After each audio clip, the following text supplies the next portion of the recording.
Thank you, Jesus. Yes, sister. Yes, sister, we can hear you very clear. Thank you, Jesus. Okay, so let's assign ourselves in the name of the Father and of the Son and of the Holy Spirit. Amen. So I'll be reading the Psalms as an opening prayer, and the Holy Spirit is going to put the words. Okay, thank you, Holy Spirit. Thank you, Lord Jesus. Sing to the Lord, all the world. Worship the Lord with joy. Come before Him with happy song. Yes, my Lord Jesus, we all are here in your presence with a heart filled with praise, with the attitude of gratitude.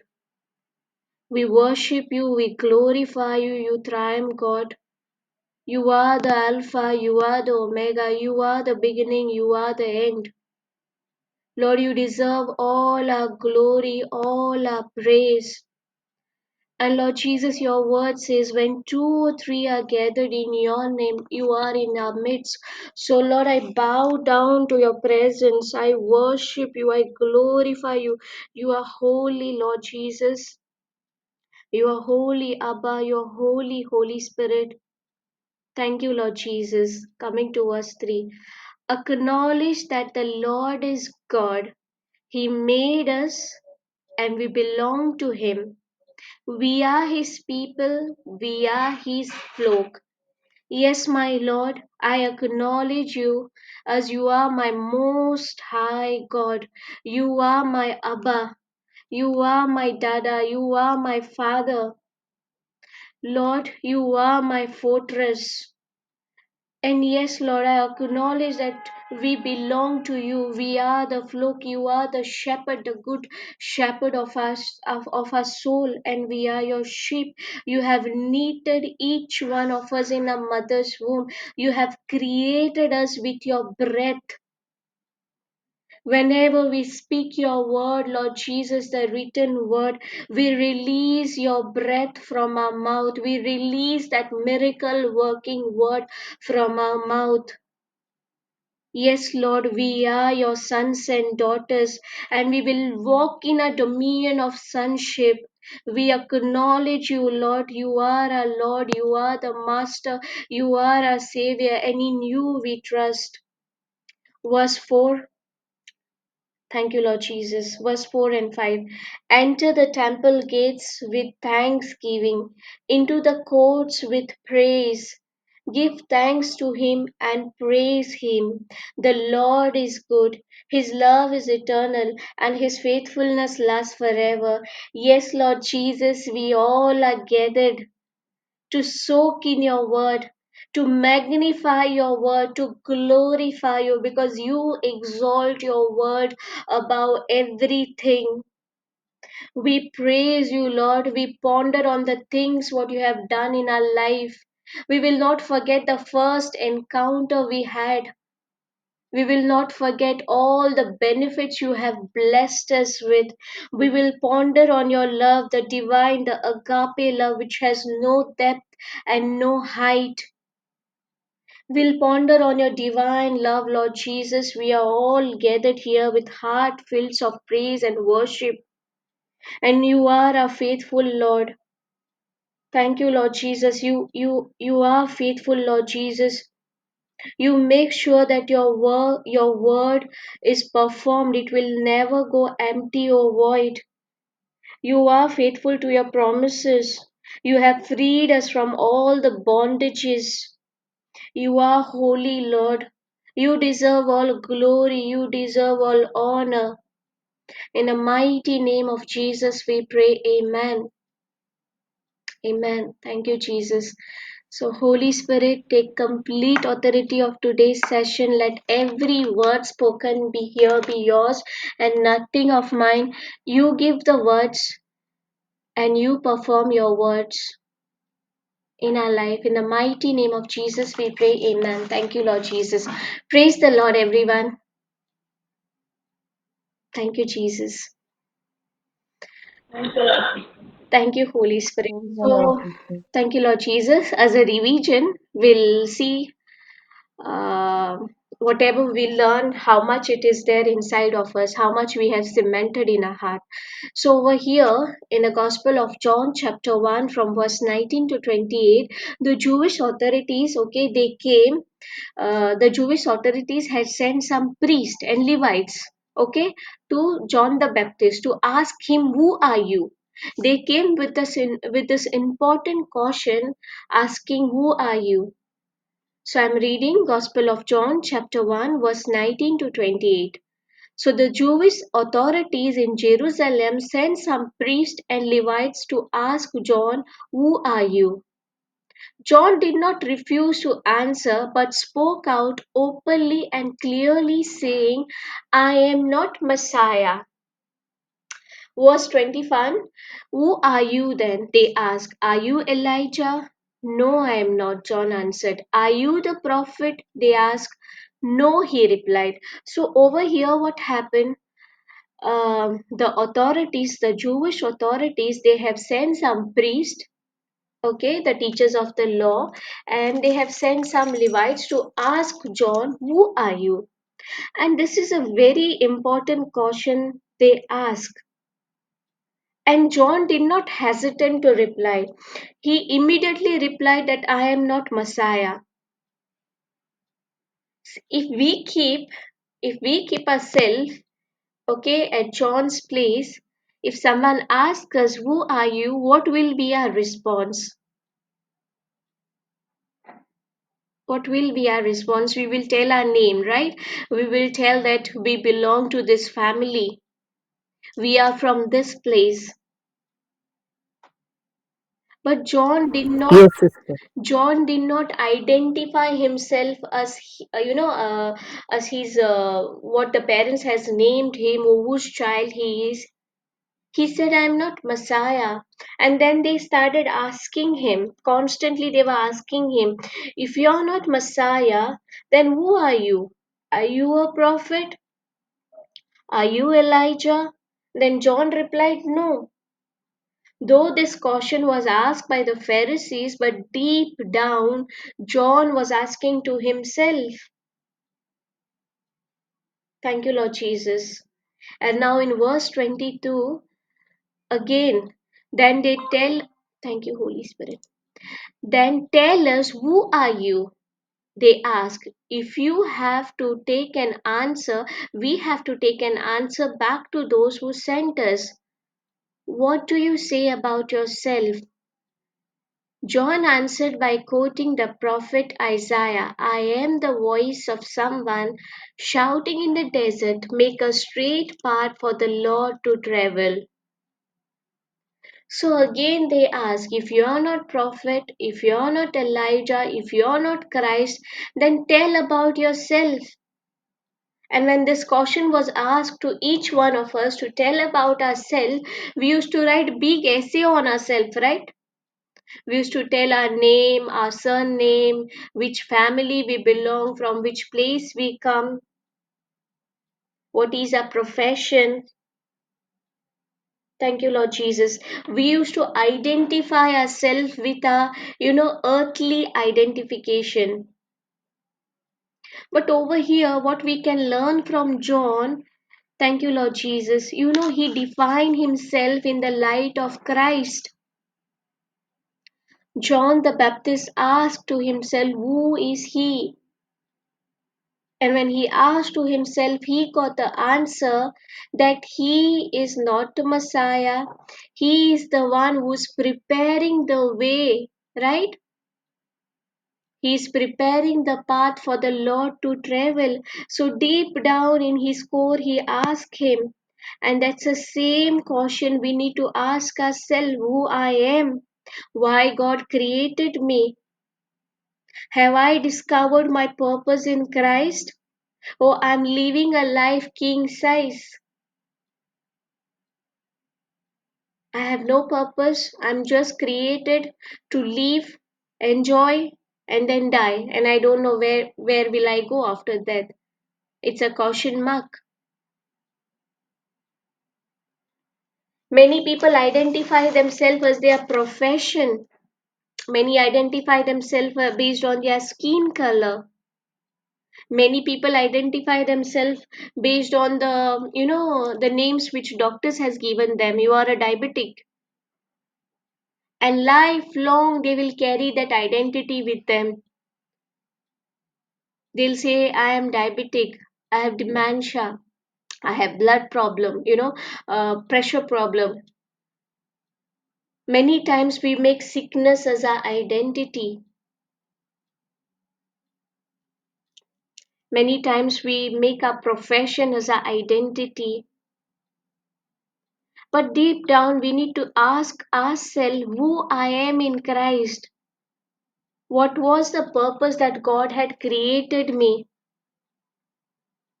What is my relationship with Christ?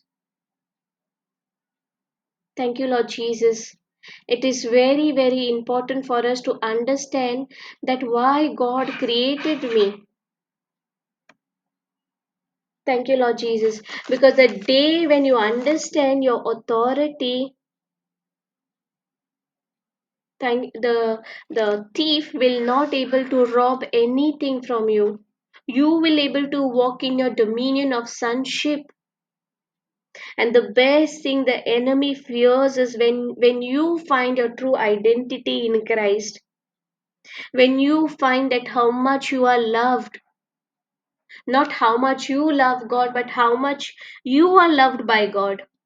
When you come to know that you are made new, when you come to know that you are forgiven,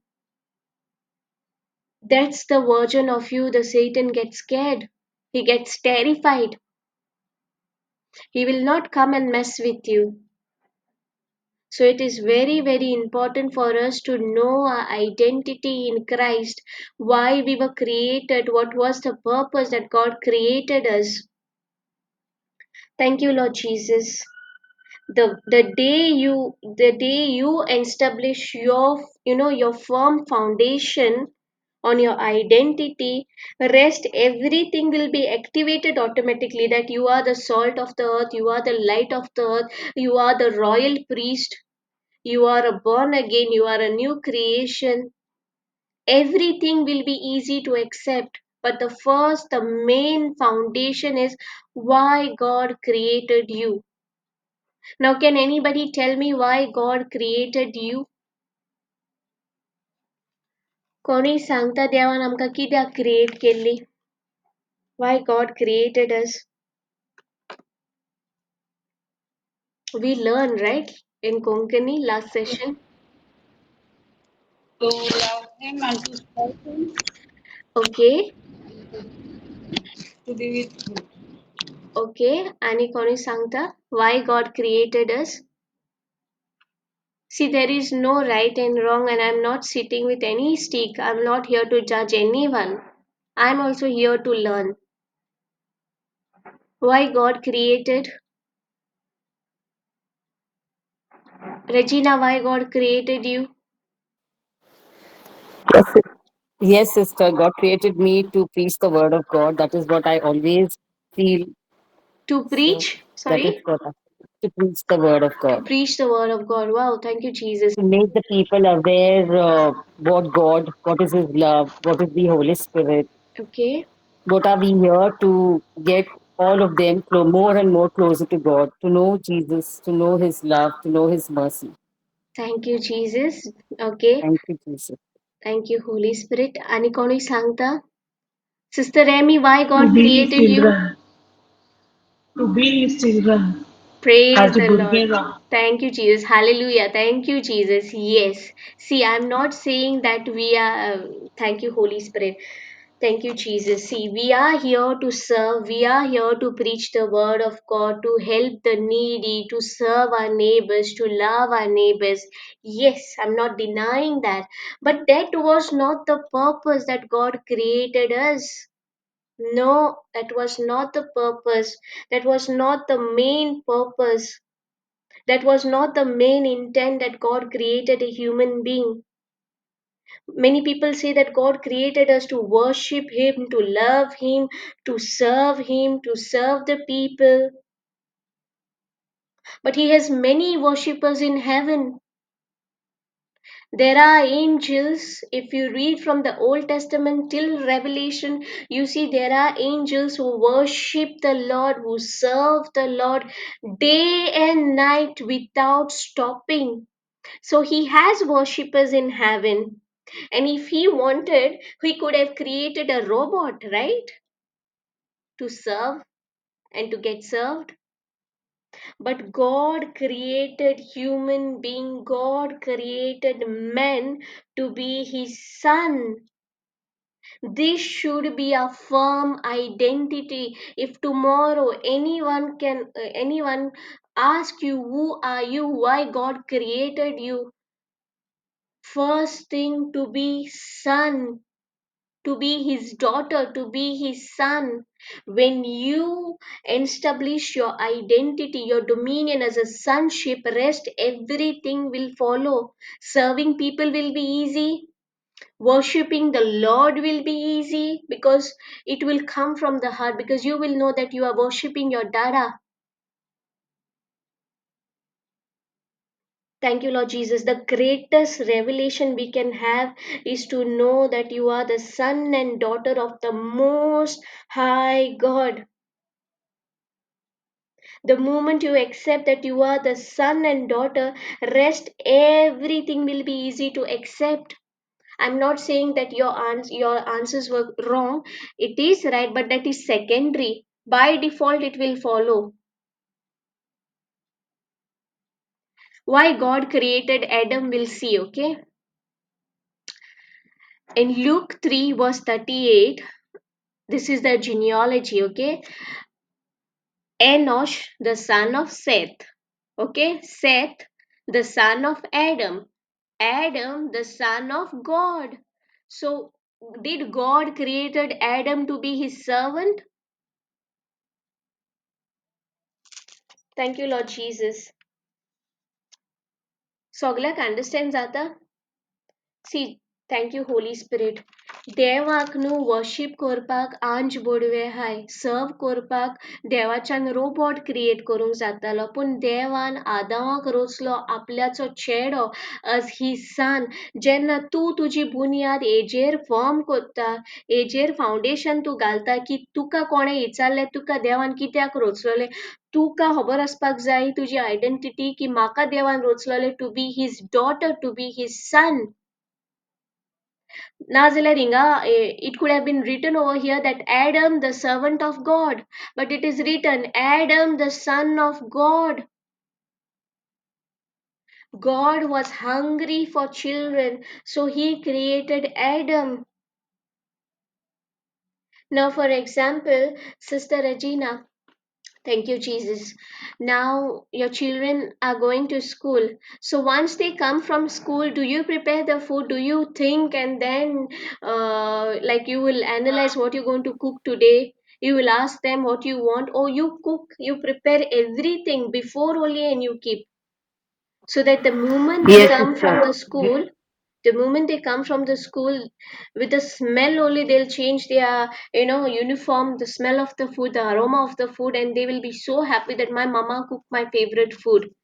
Yes or no? Yes, sister. Praise the Lord. So when God created this earth, the creation, did God created Adam on the first day and told Adam, go help me to bring some water to create sea, help me to plant the seeds? Did he call Adam on the first day? No.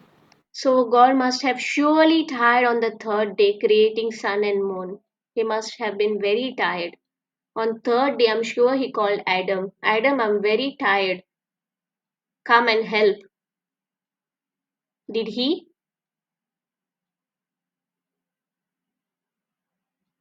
Thank you, Lord Jesus. No, right? No, no, Not no. even on fourth, not even on fifth. When all the creation, the food what Adam need, the water what Adam need, the vegetation, animals, everything, when everything was created, when everything he finished, he created man to be his son, to have that dominion. So God was hungry for children. Thank you, Lord Jesus. See, it is written, Adam, the son of God. It is not written that Adam, the servant of God. It is written that Adam, the son of God. So his father, our Abba, created everything, and then he created his son to enjoy, to rest in his finished work. Being a earthly parents, when our children go for work or when our children go to school, we make sure that we keep everything ready so that they will be happy. Exactly our heavenly father did. He created seed inside the fruit. So today we should not complain that Adam ate all the mangoes. So he thought of everyone, including you and me, because he created us to be sons and daughters. Thank you, Lord Jesus. In Genesis 1, verse 26, it is written, And God said, He said to Himself, Let us. He said to Him, to the Son, to the Holy Spirit, and to Himself. He said, God said, Let us make man in our image after our likeness, and let them have dominion. Let us make and let them have dominion. So, did God created a robots? He gave us the dominion, right? God did not said let us create men and let us have dominion over them. Did he said like that? Jason Mulle, let us create Devan Mulle, let us create men and let us have dominion over them. No, right? He said, Let us make man in our image after our likeness and let them have dominion. So he created a son. And thank you, Lord Jesus, when he created a son, he gave him the free will, he gave him the choice, he gave him the dominion, the power, the authority over the fish of the sea, over the fowl of the air, over the cattle, over the all earth, over every creeping thing that creeps upon the earth. That's why we have dominion over the Satan, because even the cockroaches have their body, the creepy crawlies have their body, but Satan have no body. He's been disarmed. So we have the dominion over Satan, over every fish of the sea. God has given his dominion to his sons and daughters. So establish your identity as a son and daughter of the Most High God. You should be proud. You should be, walking in that dominion that my Abba, my Father is the creator. Thank you, Lord Jesus. And when we become the children of God, God created everyone to be his sons and daughters, but everyone believe in God. Do everyone accept Jesus as their Lord, God, and Savior? When we become children of God, आम्ही देवाची भुरगी केन्ना जाता? Thank you, Lord When Jesus. we believe, When we believe.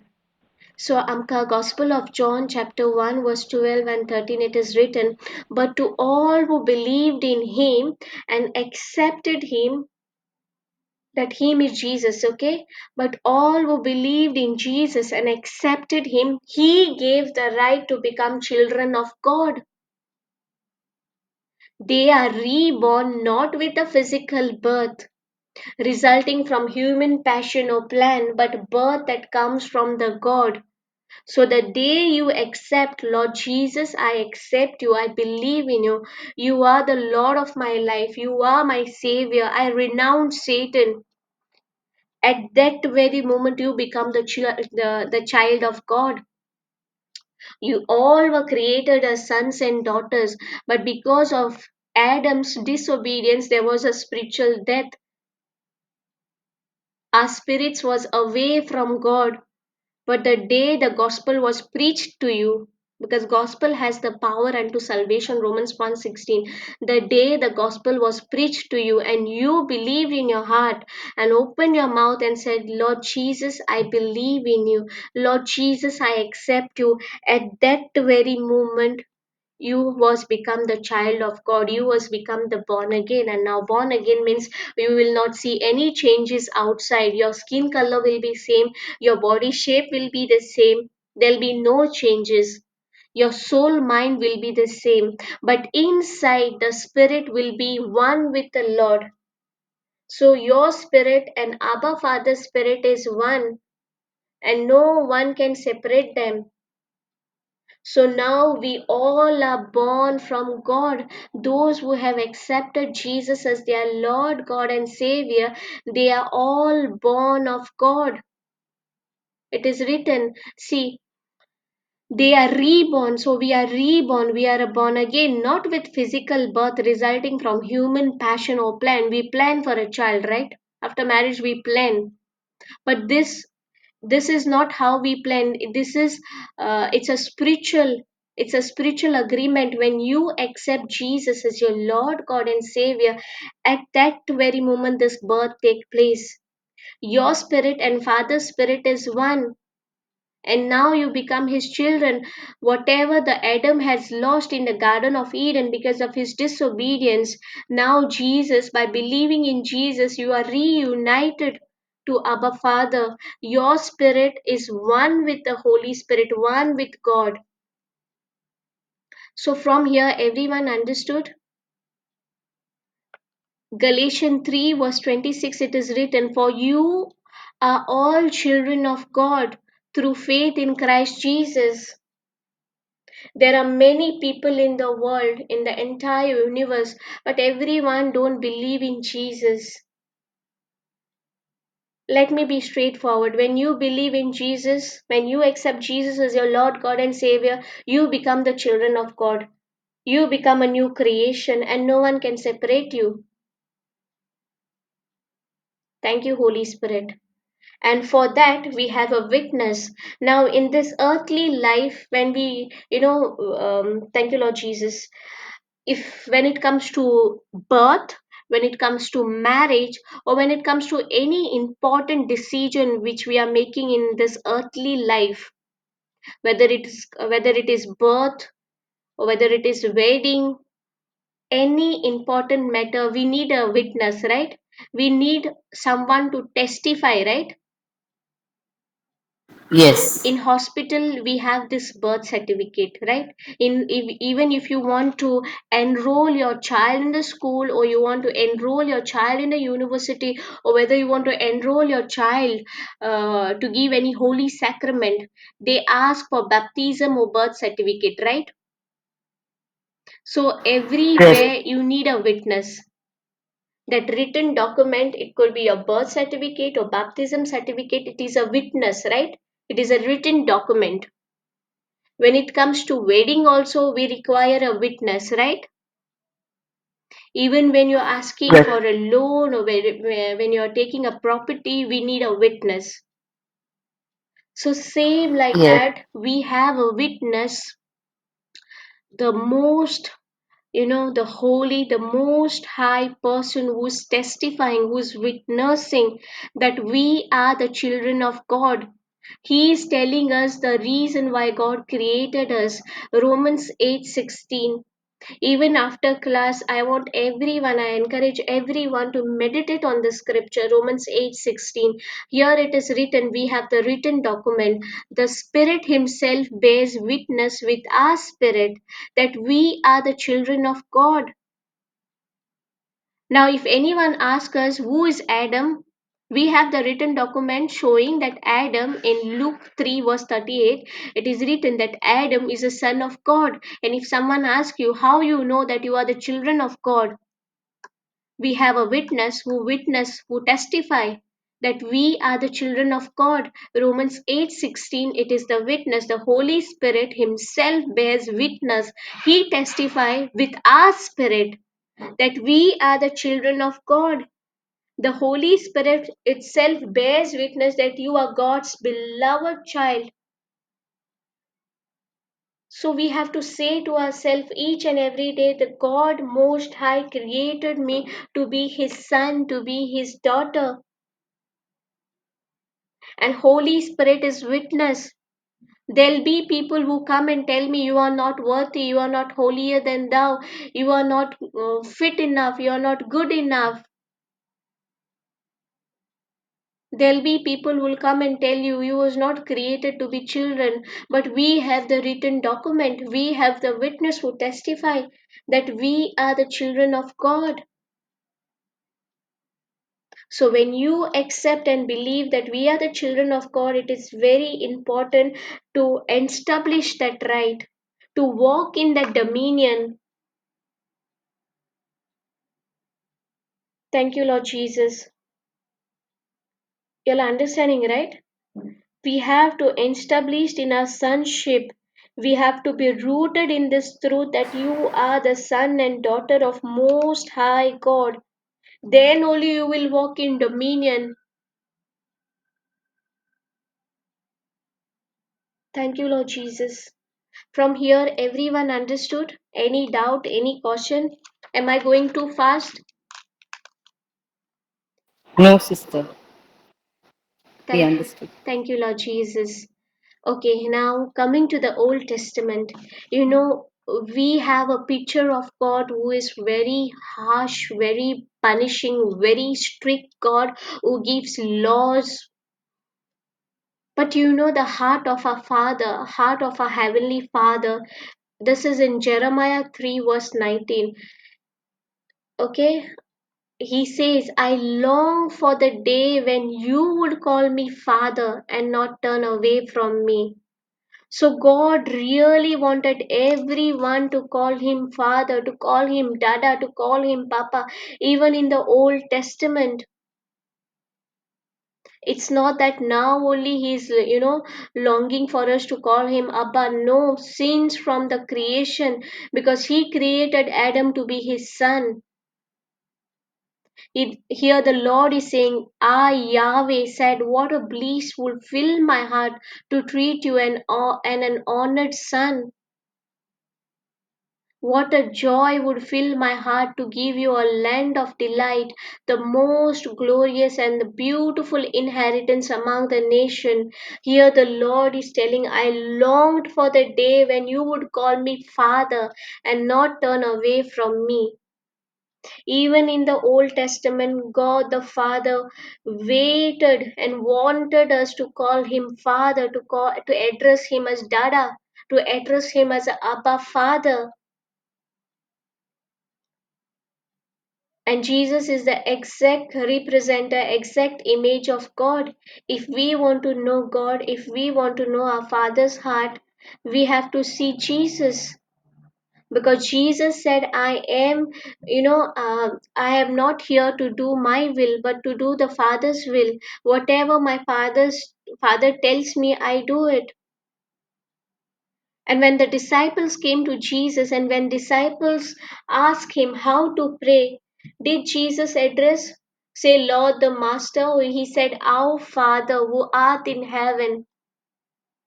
How did Jesus taught his disciples to pray? Did he say, Lord our Master, we are your servant. आमच्या बापा म्हणपाक लायले, right? आमच्या बापा सारखे. Our Father who art in heaven. So how did Jesus told us to address God the Father as our Father, right? To address him as Abba, to address him as Father, to address him as Dada. But do we believe really God as our Father? Everyone is silent. Thank you, Holy Spirit, for giving the revelation and understanding. Do we believe that God is our Father? Do we walk in that dominion? Till date, if this question is asked why we are created, we say we were created to worship Lord, we were created to serve the Lord, we were created to be imitator of Christ, we were created to preach the gospel. Those are all secondary. I'm not saying we should not, we should, but the first our foundation should be that we are created as sons and daughters. When you accept, when you get this revelation that no matter what the world is telling, no matter what the enemy is giving you the thoughts, you know who are you in Christ, you know your identity as the child of most high God, as the daughter and son of most high God, and he loves you. It's not about your love for the Father, it's about his love to you, how much you are loved. If you believe your identity as a child of God, and Abba is your father, God is your father, you are saved from Satan lie. I'm telling you, you are saved from the lies of the Satan. Even Satan had come with the same intention, with the same old caution when Jesus was led in the wilderness. In Matthew 3 verse 17, when Jesus heard the voice, the Holy Spirit descend on him, right? And he heard the voice saying that this is my beloved son with whom I'm well pleased. When Jesus heard this voice, Jesus has not started his ministry.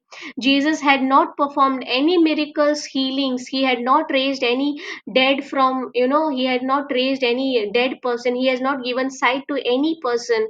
He had not performed any miracle. Before his ministry, he heard this voice saying that you are my beloved son with whom I'm well pleased. So God is telling to each one of us, don't go on your performance, don't go on your works. Even when you were sinner, I loved you. Even when you were in that pit, I love you. Understand जाता पळय जेजून आपल्याची ministry start करूकूच ना, miracles करूंक ना, कोणाक मरणांतलो उठोवंक ना, कोणाक सायट दिवंक ना, तेच्या पयलीं तेणें देवाचो ताळो आयकलो की हो म्हजो बिलावड पूत, हो म्हजो मोगाचो पूत, with whom I'm well pleased.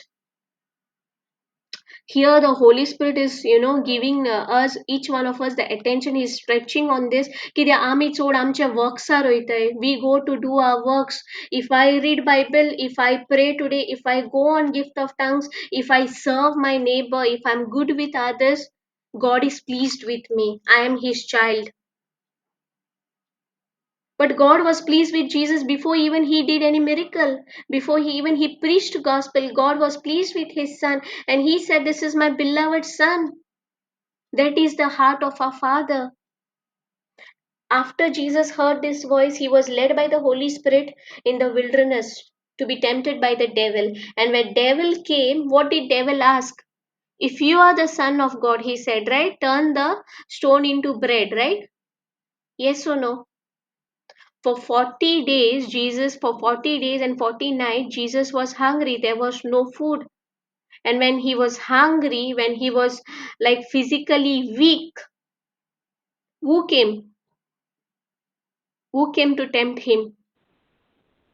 Devil. Devil.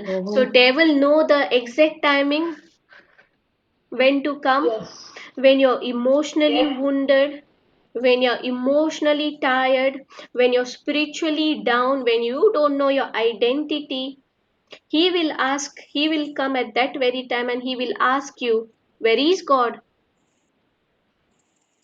When you are at your weak, when you are at your at your lowest point, at that very moment he will come to you and he will ask, where is your God? Do you really think God loves you? Do you really think that you are his beloved child?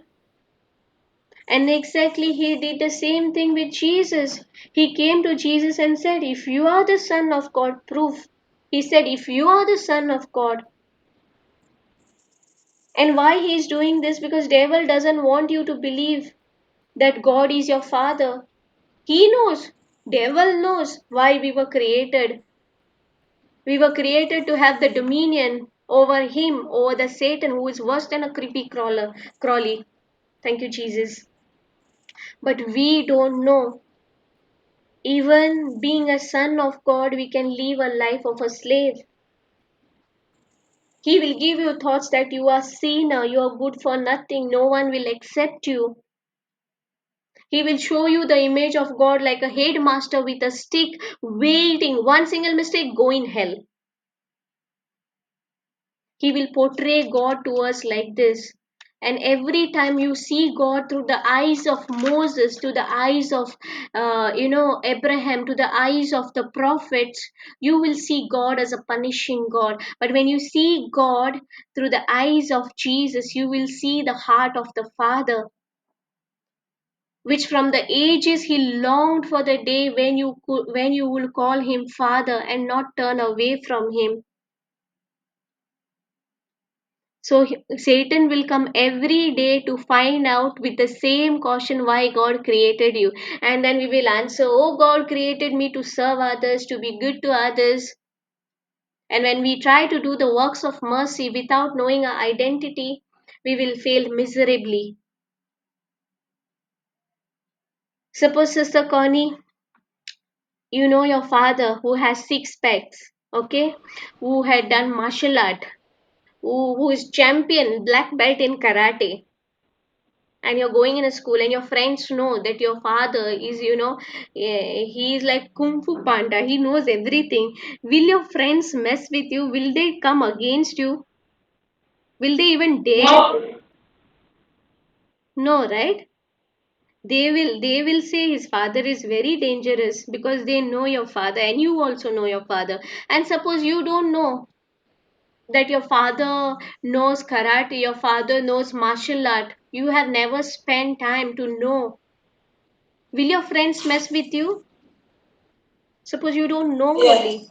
They can play around with you, right? Same way, the devil, if you don't know whose child you are, if you don't know what is your identity, if you don't know why God created you, the Satan will come with all his lies and he will give you the big burden of guilt and condemnation. He will show you God's image as a punishing God who's waiting for you to throw in fire, to throw in hell.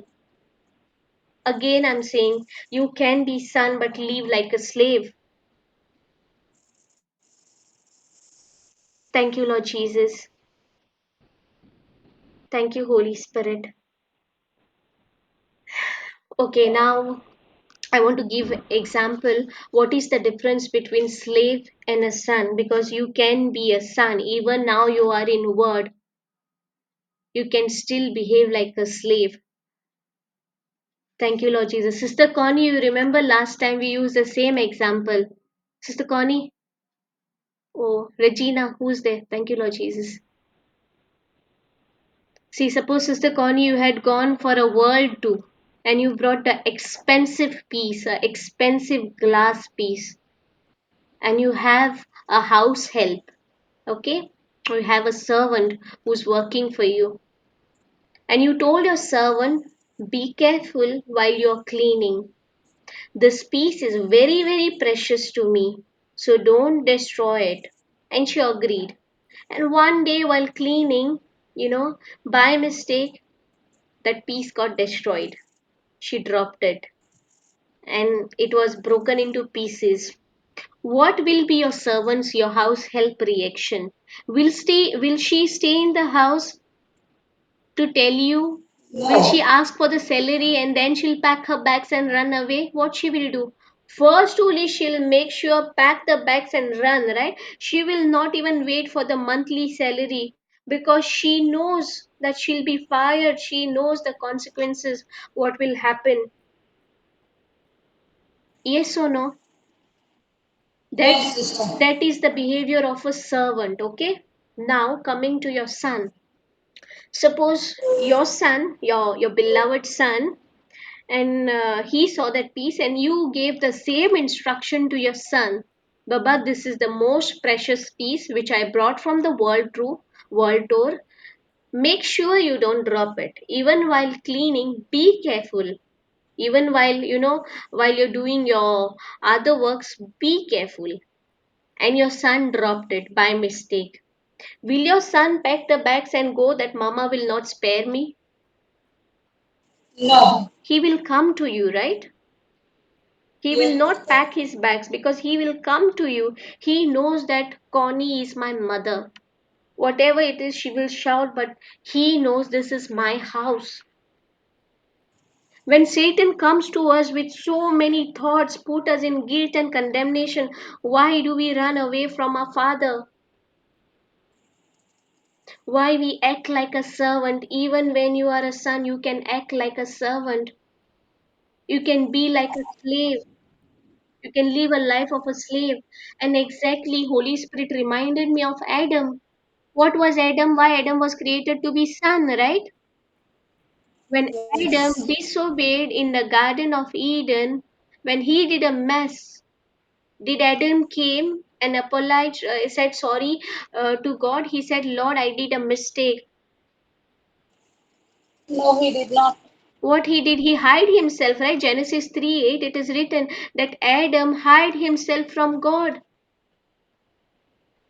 He was created as a son, not as a slave, not as a servant, but he was created as a son. Thank you, Holy Spirit, for giving the correct words. He was created as a son. But what did son did? Even after disobeying, God came. See the heart of the Father. Please pay attention. See the heart of the Father.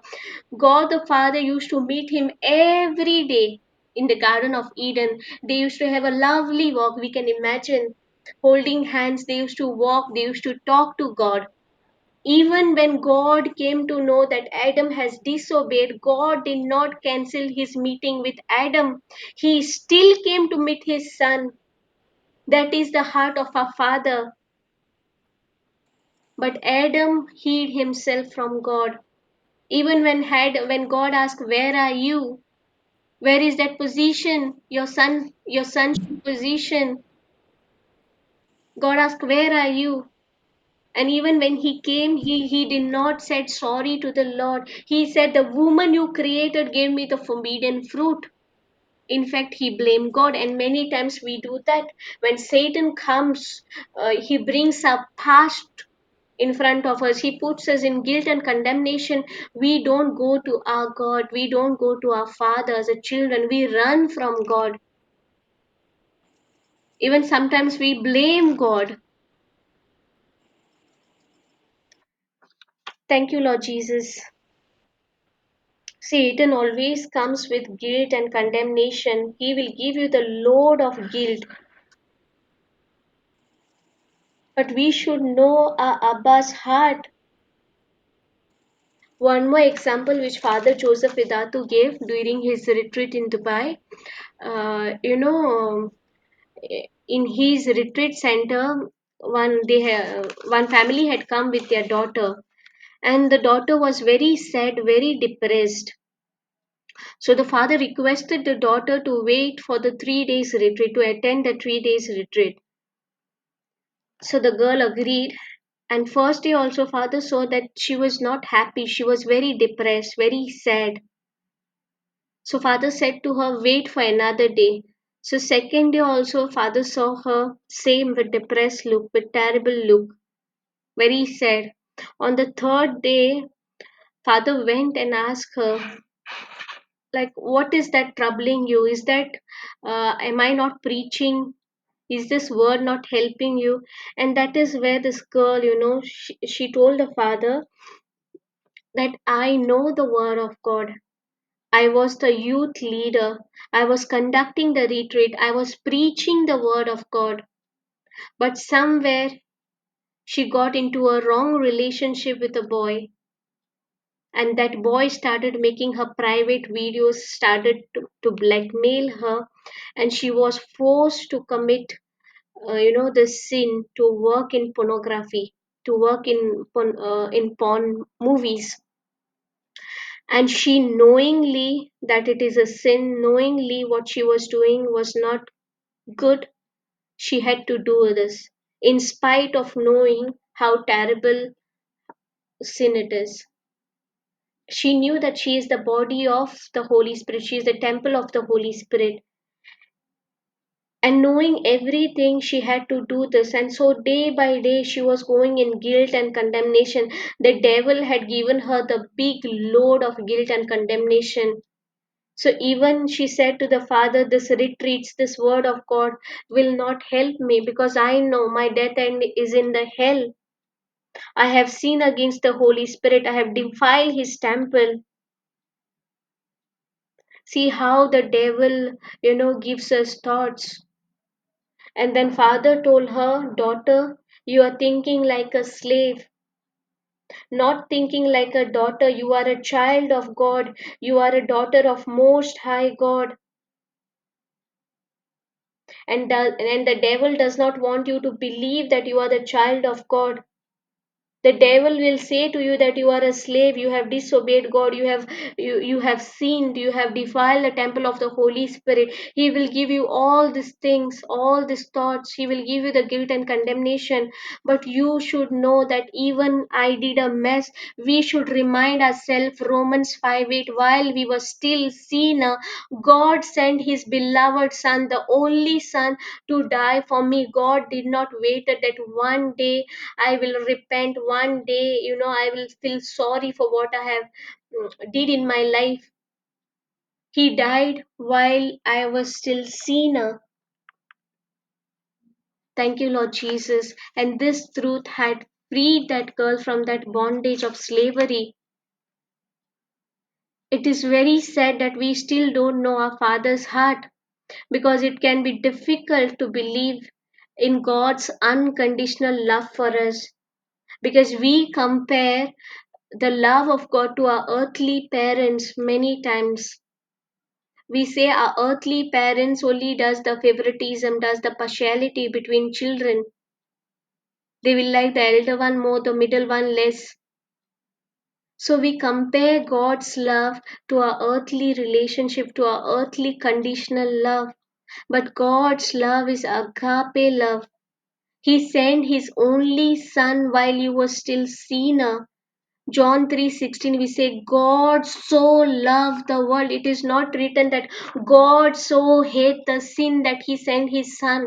No, it is written God so loved the world that he sent his only son. The day you established your sonship, you will walk in dominion. Even when Satan comes, you know whose daughter you are.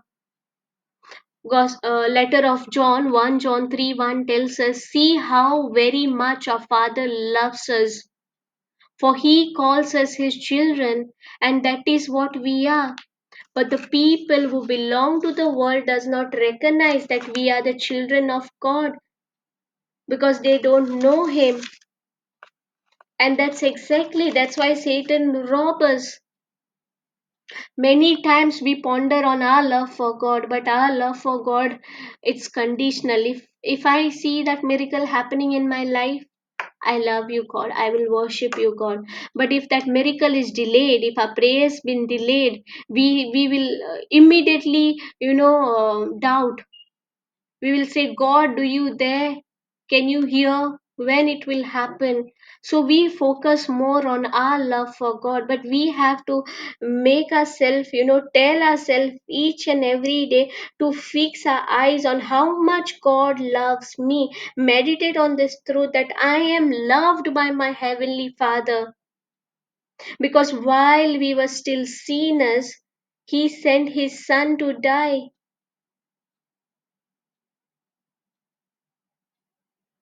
The day you start to walk in this love, thank you, Lord Jesus, you will walk in a dominion.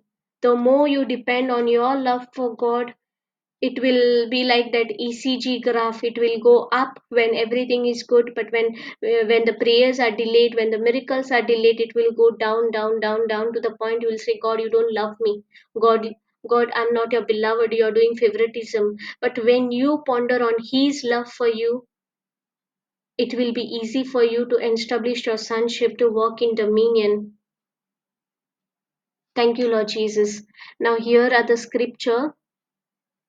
Thank you, Lord Jesus.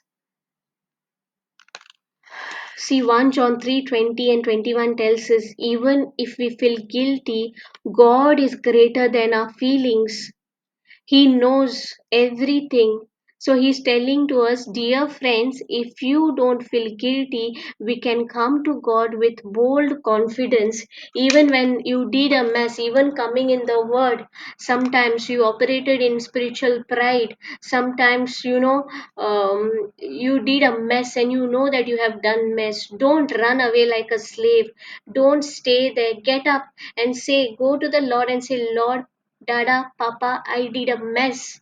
I'm sorry. Help me to treasure your word in my heart so that I don't sin against you. And how you will treasure the word of God in your heart when you give that time to meditate, to ponder on His love, not your love for Him, but His love for you.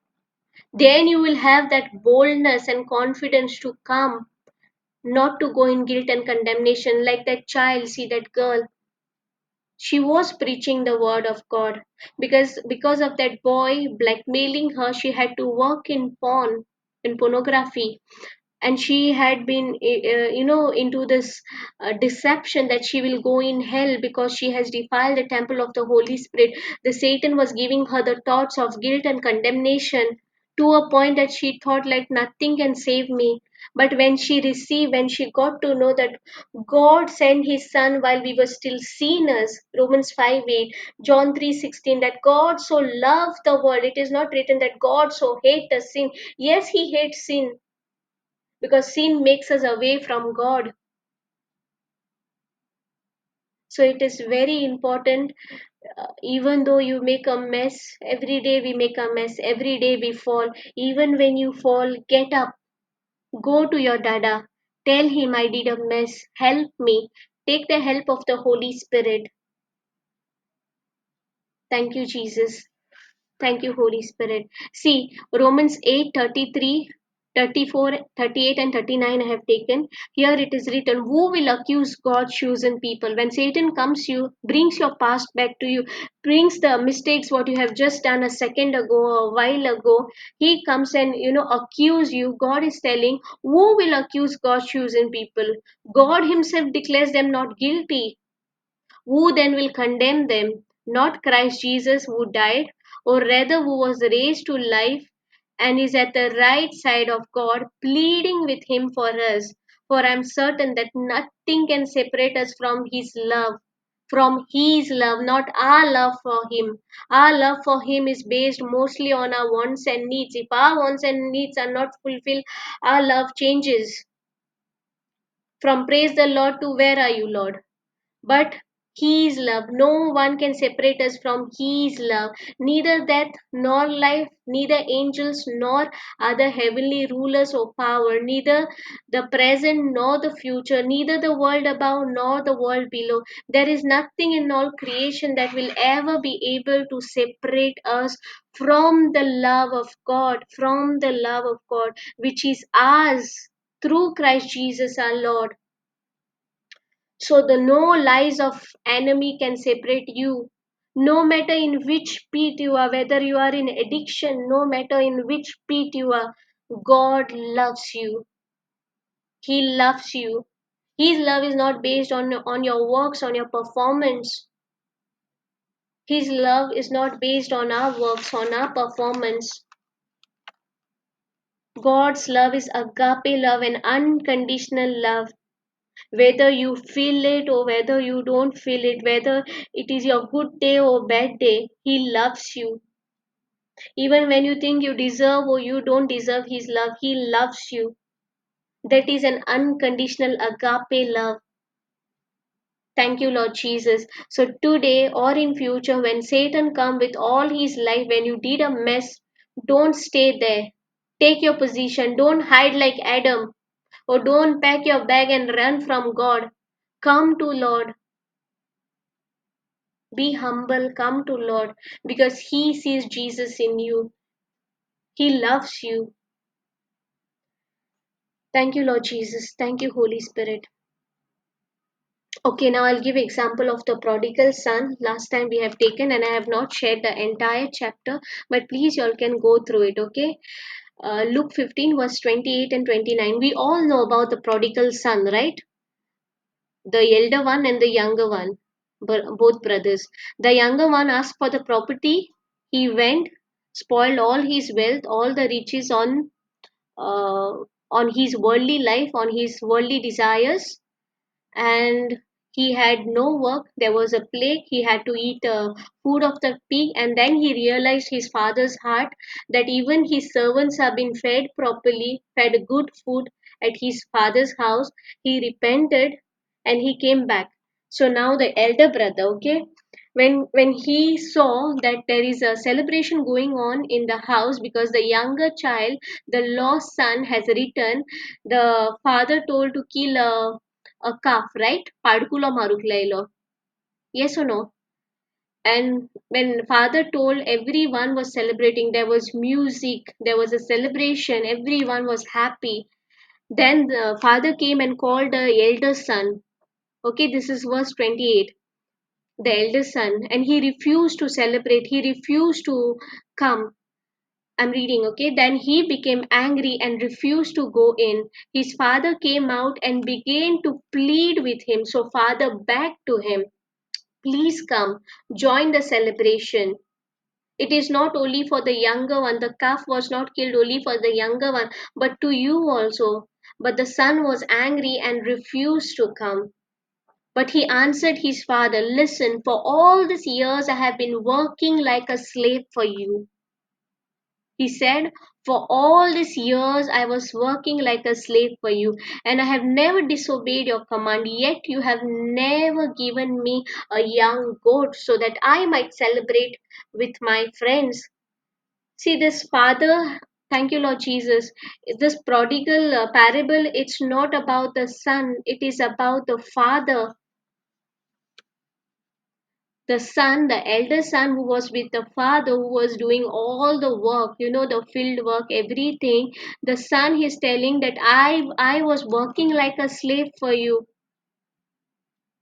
You can be a son, but you can live a life of a slave. Exactly. This elder son, he never, worked as a son. It was his inheritance only. See, it is written, then the father said to him, son, you are always with me, and all that is mine is yours. But he had this deception that he is a slave, not a son. So many Christians have this relationship with God today.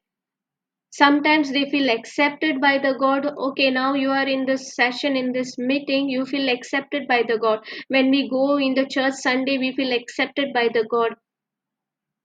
But on Monday, we feel rejected by the God. We feel accepted by the God when we read our Bible, when we go on tongues, when we do the works of mercy, when we help others. We feel like God is pleased with me. Exactly, the elder son did. He said, I was working like you I was working like a slave for you. When we go to impress God, to please God on our works, we will be like a slave. When we make a mess, we will not face God. We will run.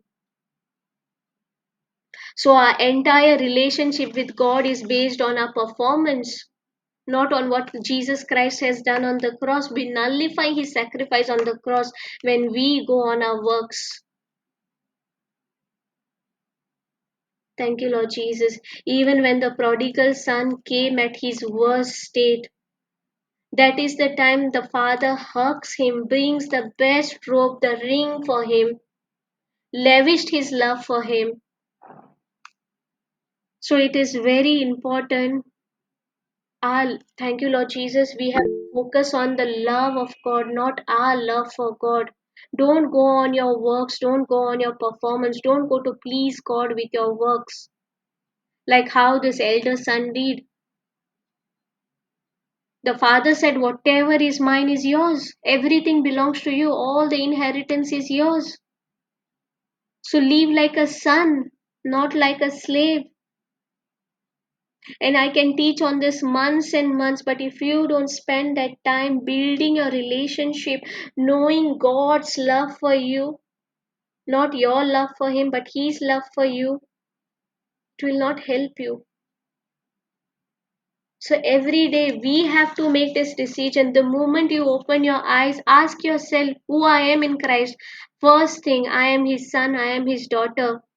He created me to be his son and daughter. Read the scripture.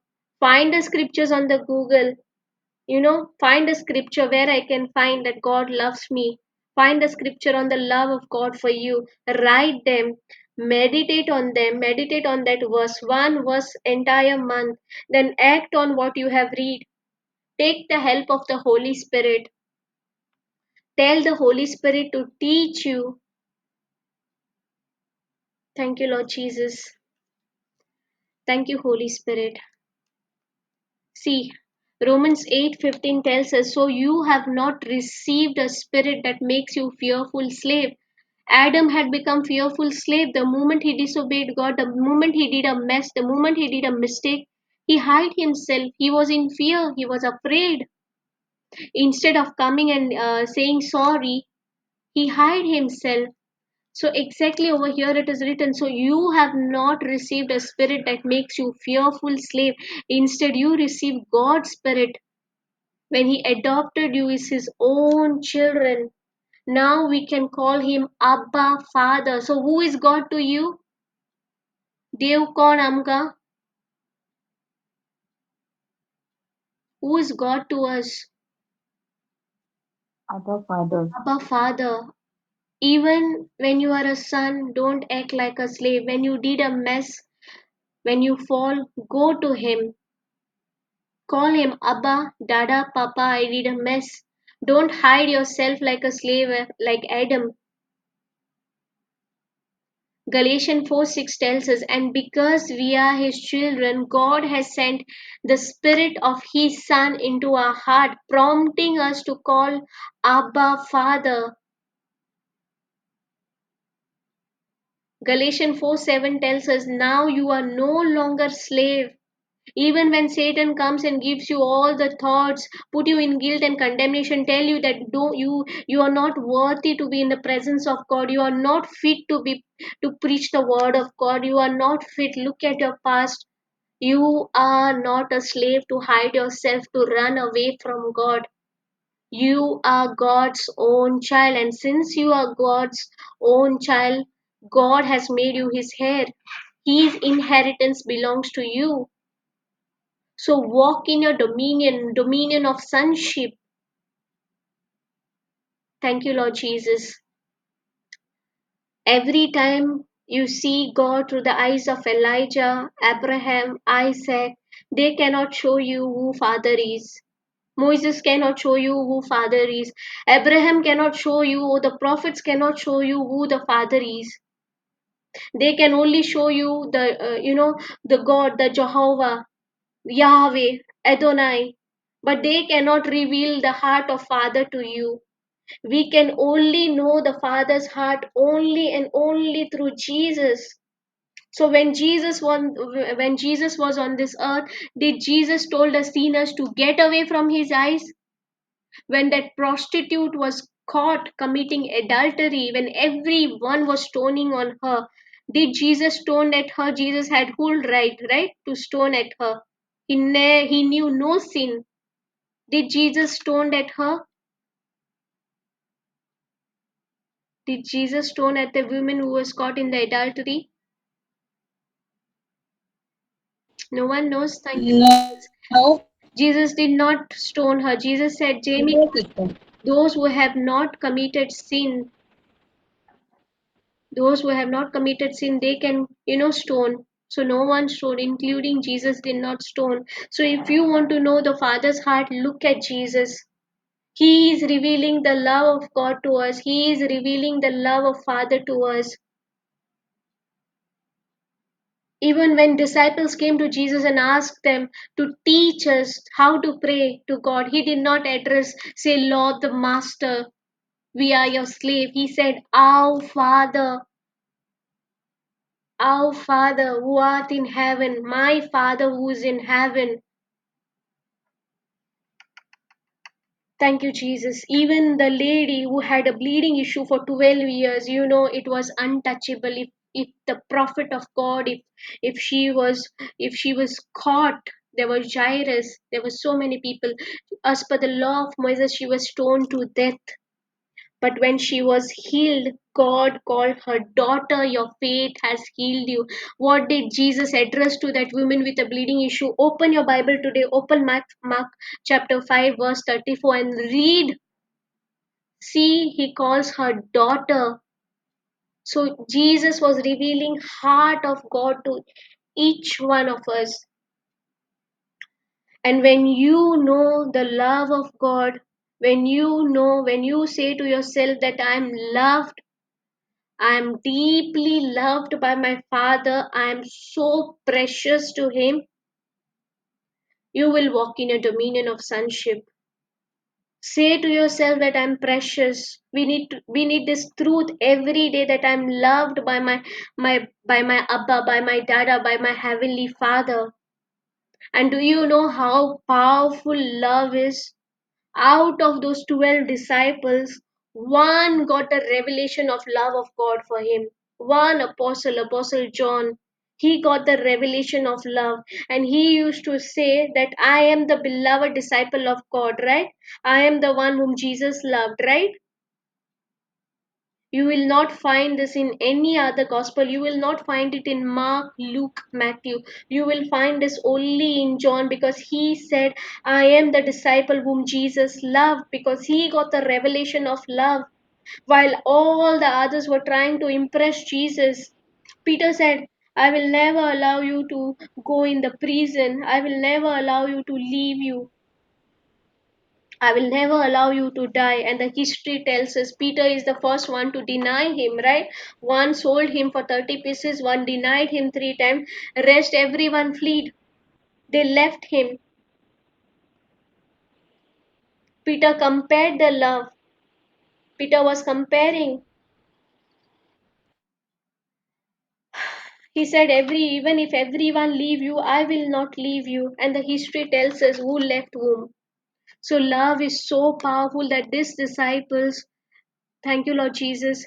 John, he kept saying to himself, I am the disciple whom Jesus loved. All the 11 apostles were martyred.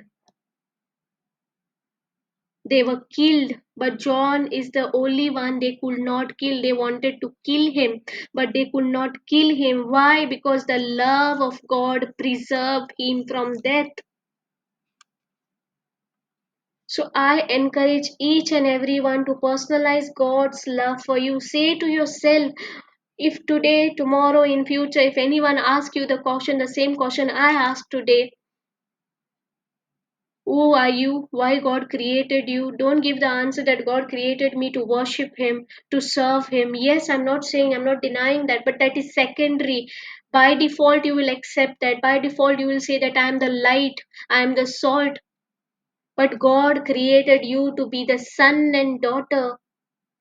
So say to yourself every day, God created me to have the dominion as a sonship, to walk in dominion of sonship. And God loved me. He sent His only begotten Son to die for me. Personalize His love for you.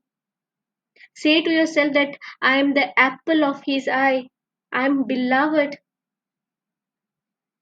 Thank you, Lord Jesus. 2 Corinthians 6:18 tells us, and I will be the father to you, and you will be my sons and daughters, says the Lord Almighty. Thank you, Lord Jesus. So I want to ask everyone why God created y'all. No answer. Because I'm the daughter of you. To be the son and daughter of Most High God. So you know your identity, even though you have heard the teaching. I encourage those who want to hear in Konkani. Already the Konkani teaching is there. Y'all can re-hear, hear again the English teaching also. Why? Because the more you know your identity, the more you will walk in dominion of your sonship. Thank you, Lord Jesus. So everyone understood. Let's wind up. Thank you, Holy Spirit. Let's wind up. Thank you, Jesus. Kori Thanksgiving prayer Kutta. you, Lord Jesus. Sister Connie or Sister Regina Kotta, Thanksgiving prayer.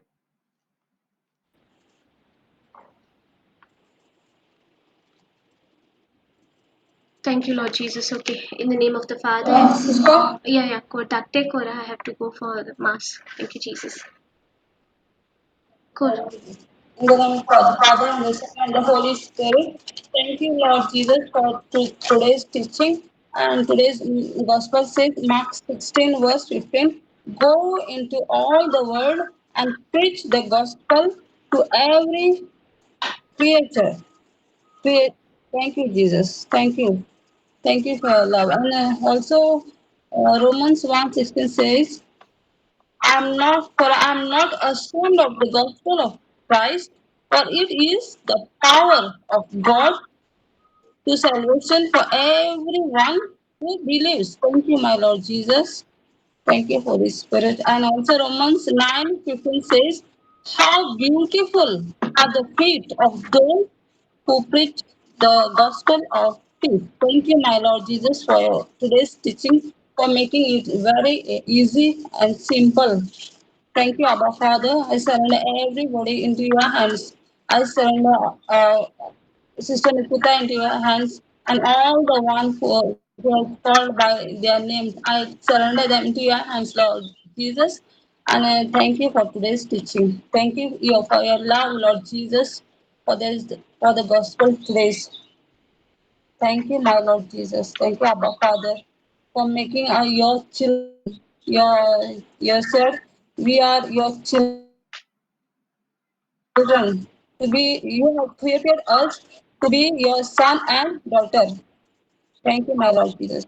I make this prayer in the mighty name of Jesus. Amen. Amen. Thank you, Jesus. So today's gospel tells us to preach the gospel, right? So now, in boldness, knowing your Father, we will preach the gospel as a son and daughter of Most High God. Thank you, Lord Jesus. Thank you, everyone. Thank you, Jesus. Thank you, Thank you, sister. sister. Thank you, Thank you, Jesus. sister.